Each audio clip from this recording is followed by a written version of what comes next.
नमस्कार साथियों, आइए तो देखते हैं मेरी 120 दिवसीय समग्र परिवर्तन श्रृंखला का 24वां दिन कैसा रहा।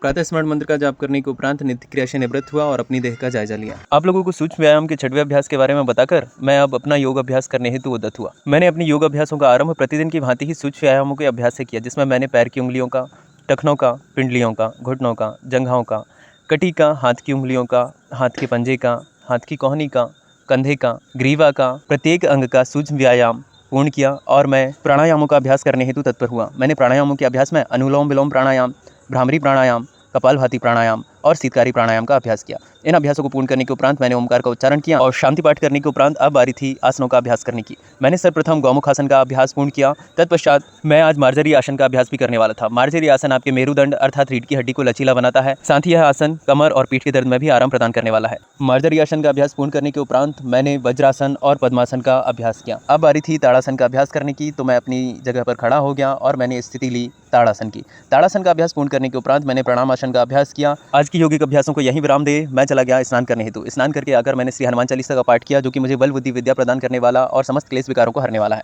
अब बारी थी भोजन ग्रहण करने की, तो मैंने भोजन में नमकीन दलिया ग्रहण कर रुख किया अपनी किताबों की ओर। मैंने अपनी किताब उठाई और स्प्राउट लेकर मैं बैठ गया परीक्षा हेतु अध्ययन करने।